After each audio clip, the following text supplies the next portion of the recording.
Alegrai-vos sempre no Senhor, eu repito, alegrai-vos.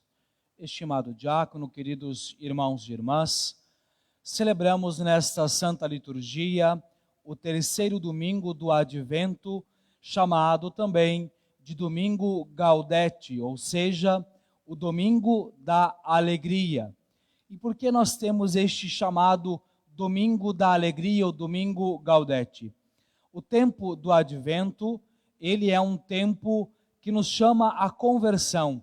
Ele é um tempo mais penitencial. Inclusive, por isso, a cor litúrgica deste tempo é o roxo, assim como também na Quaresma, que também é um tempo penitencial.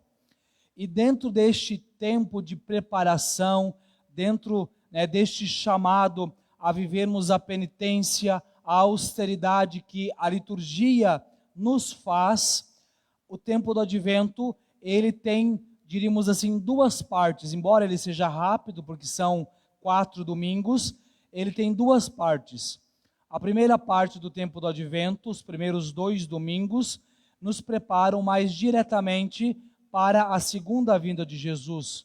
E o terceiro e o quarto domingo nos preparam para a primeira vinda de nosso Senhor. E nós estamos no terceiro, portanto, entrando nesta segunda etapa. E aí que nós vamos entender como que a liturgia, na sua sabedoria, vai nos dando sinais. Porque se de um lado a cor roxa, com a sua austeridade, nos chama visivelmente a penitência, a liturgia, nas suas comemorações, nas suas solenidades, utiliza a cor branca, que é, por exemplo, o paramento, as cores usadas na solenidade do Natal de Nosso Senhor. E quando nós misturamos o branco com o roxo, qual é a cor que nós temos? O rosa, justamente. Então, por isso, os paramentos nesta liturgia têm a opção de usar esta cor justamente para simbolizar esta passagem que nós vivemos. Inclusive, para quem acompanha com mais afinco a liturgia cotidiana, a partir do dia 16, não somente a liturgia da missa, mas a liturgia das horas e tudo mais, ela tem um desdobramento totalmente voltado para o nascimento do Senhor. Então, a liturgia de hoje, ela nos chama a atenção para isso. Nos voltemos agora para o nascimento de nosso Senhor Jesus Cristo. Nos preparemos com mais atenção, com mais afinco, para celebrar, para viver este mistério. E dentro, então, desta realidade, nós ouvimos a liturgia nos convidar a esta alegria.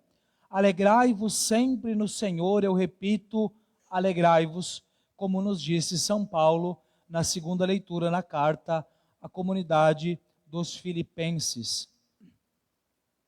Mas talvez alguém poderia dizer, mas padre, como é que a gente vai se alegrar se nós temos tantas lutas, nós temos tantas dificuldades, a gente está aí,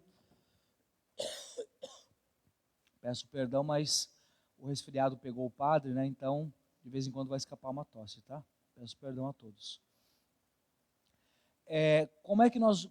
Que motivo nós teremos para nos alegrarmos? A gente está tentando sair de uma pandemia, é tanta gente ficando doente, tantos de nós até mesmo perdemos entes queridos nossos diante dessa dificuldade, é tanta gente passando dificuldade sem trabalho, é tanta gente passando fome, é tanta coisa difícil, e a liturgia vem nos chamar à alegria. Sim, a liturgia vem nos chamar à alegria porque ela nos chama àquela que é a única e verdadeira alegria que nós podemos ter, Jesus. A fonte da única e verdadeira alegria que nós podemos viver é Jesus. Nós não podemos ter outras alegrias? Podemos, sem problema nenhum. Mas todas as outras, elas são passageiras. todas as outras alegrias se acabam. Todas as outras. A de ter um bem, a de estar com uma pessoa, a de fazer algo que se gosta. Tudo isso acaba. Tudo isso se termina. E por isso, a única alegria que é capaz de fato, nos realizar, nos completar enquanto seres humanos, enquanto filhos e filhas de Deus, é a alegria de estar com Ele, é a alegria de pertencer a Ele, é a alegria de ter a Deus em nossas vidas. E é a esta alegria que nós somos chamados hoje.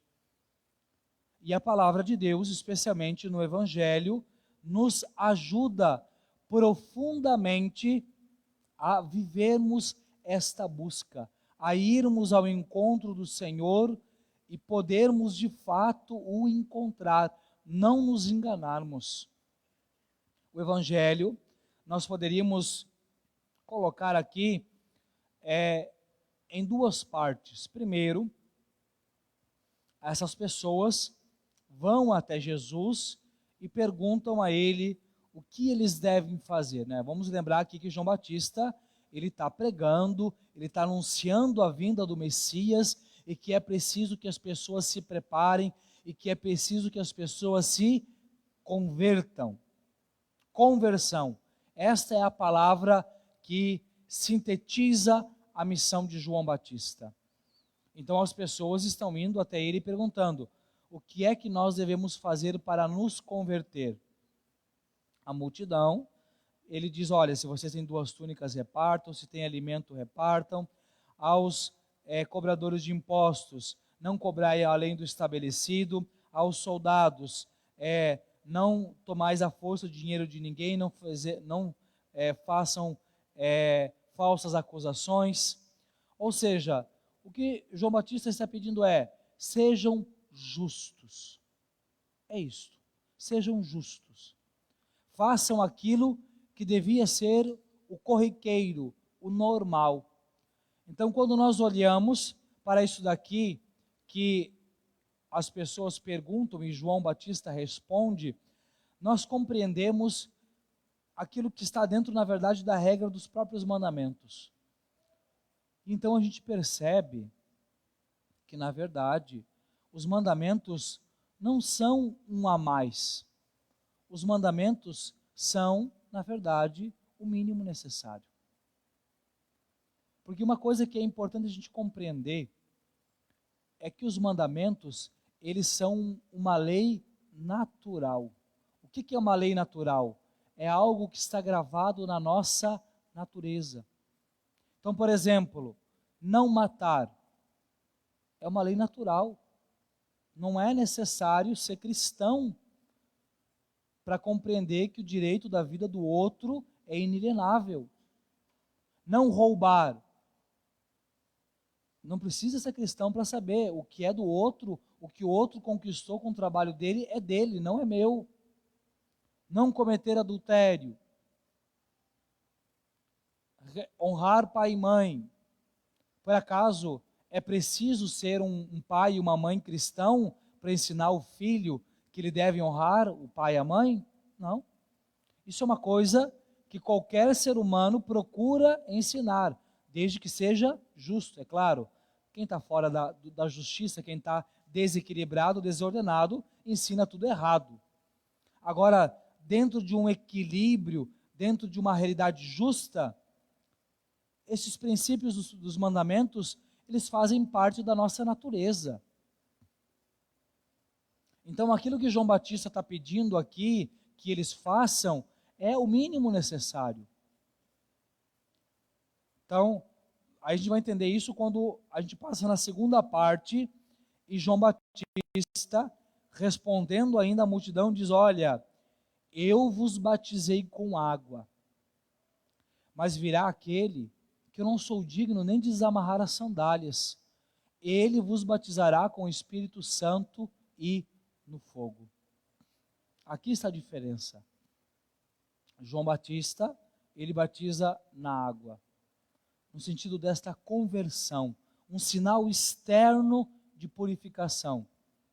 Quando a gente está sujo, está com o rosto, as mãos, os pés sujos, a gente pega, se lava, toma um banho e pronto, purifica exteriormente. Mas a água, ela não tem, por exemplo, a capacidade de nos purificar interiormente. Por exemplo, se a gente está com uma doença, tomar bastante água vai resolver de um todo? Não. Hidrata o corpo, ajuda, mas só, né? Agora, quando Jesus ele fala, ele, aquele que eu não sou digno nem de desamarrar as sandálias, ele virá e vos batizará no Espírito Santo e no fogo. Qual é a diferença do fogo para a água? É que o fogo transforma aquilo que ele toca. Se a gente coloca um punhado de batata dentro de uma panela com água e coloca em cima do fogo, o que acontece? Cozinha, não é? Transforma a batata. Põe um pedaço de carne em cima do fogo para ver o que acontece. Assa. Põe um pedaço de madeira, acende fogo, o que acontece? Carboniza, vira carvão. O fogo transforma aquilo que ele toca. Qual é então a diferença de João Batista para Jesus? Que o batismo de Jesus, ou seja, que a ação de Jesus na alma, ela transforma, inclusive interiormente. E é aqui que se encontra a diferença. Porque a partir deste fogo, é a partir desta ação do Espírito Santo que nós somos transformados, e é aqui que se encontra, talvez os jovens entendam mais, porque é uma expressão inglesa, o padre não entende nada de inglês, mas sei que significa isso. É aqui que acontece o upgrade, ou seja, eleva de nível. É aqui que está a diferença. Então, entre uma pessoa comum, que talvez não acredite em nada, ou acredite em uma coisa ou outra, e que procura ser uma pessoa justa, e por isso vive, por exemplo, os mandamentos, a diferença disso para um cristão está justamente nessa transformação interior que deve acontecer. Por quê? Qual é a transformação que o Espírito Santo realiza em nós? A transformação da caridade, a transformação do amor. Porque o Espírito Santo é que nos torna capazes de amar de fato. Ah, não, padre, mas quer dizer que uma pessoa que não é cristã, ela não ama? Olha, ela pode amar aquilo que lhe é conveniente. Quando eu falo de amor e de caridade, é para além do sentimento humano. Não é somente o marido que ama a esposa que ama o marido, os pais que amam os filhos que amam os pais. Porque isso, de algum modo, é algo que está na nossa natureza também. A caridade é aquela virtude que nos ajuda a amar até aquilo que, humanamente falando, não parece ser possível amar. É por isso que Jesus ele diz, amai os vossos inimigos.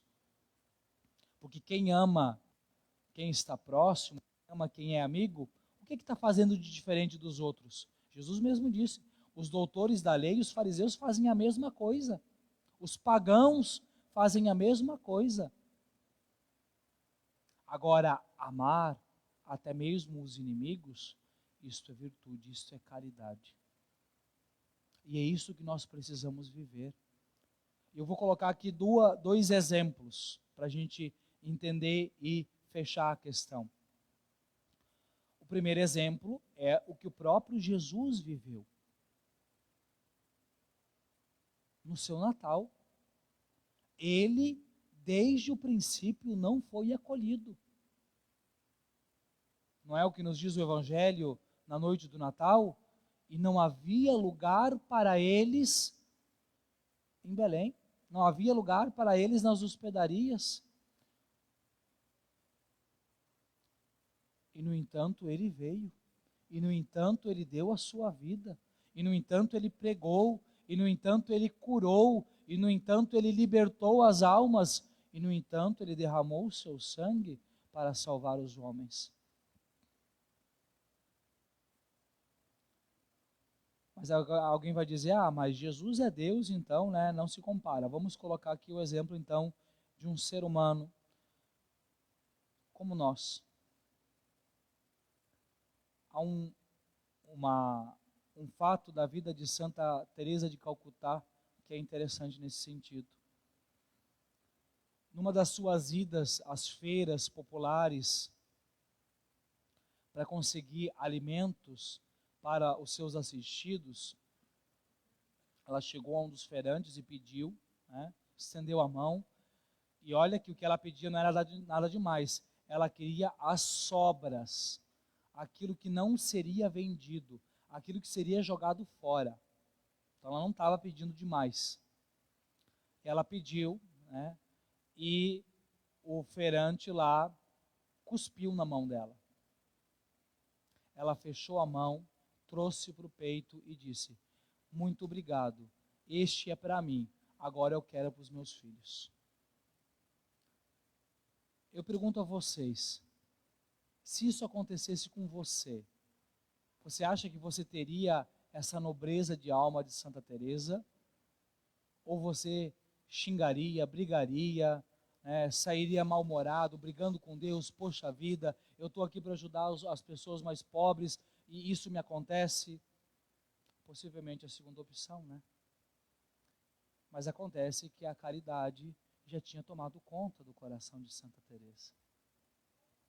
É disso que eu lhes falo, meus irmãos e irmãs. É isso que precisa acontecer no nosso coração. Nós precisamos compreender que a vida nossa, a vida do cristão, ela precisa ser um diferencial. É por isso que Jesus falou no Evangelho: sede o sal da terra, sede a luz do mundo. O que é o sal? É o que dá gosto. Se você vai cozinhar 1 quilo de feijão, você coloca uma pitada de sal, e é aquilo que dá o gosto. Você não coloca 1 quilo de sal, é um pouquinho, mas é o que dá o gosto. Se você vai fazer um bolo, um pão, você coloca uma colher de fermento, mas é um pouquinho, não é 1 quilo de fermento por 1 quilo de farinha, é uma pitada, mas é o que faz o pão e o bolo crescer e que fica gostoso. Se o negócio ficar abatumado, duro, fica ruim, até amargo fica. Então a nossa missão é justamente essa, a missão de dar este gosto, de fazer essa diferença. Porque de fato, meus irmãos, e aí nós voltamos àquela pergunta inicial: como encontrar alegria, como viver alegria? De fato, meus irmãos e irmãs, nós já vivemos um mundo triste, nós já vivemos um mundo escuro demais, nós já vivemos um mundo desgostoso da vida demais, nós já vivemos um mundo que tem muitas lamentações, muitas dores. E se nós cristãos, se nós católicos, não fomos um pouquinho à luz para essa escuridão, um pouquinho de alegria para toda essa tristeza, o que será dessa vida? E nós seremos à medida, em primeiro lugar, que nós nos deixarmos alcançar por Ele, que é a alegria. Então, meus irmãos e irmãs, que nós possamos permitir que a caridade, que o amor, que é a presença de Deus mesmo, Ele, Emanuel, entre em nossa vida, se façam presentes, completem a nossa vida e nos façam verdadeiramente felizes. Nos dê a alegria de viver na graça dEle e assim amar tanto o próximo quanto todos aqueles a quem o Senhor nos conceder amar nesta vida.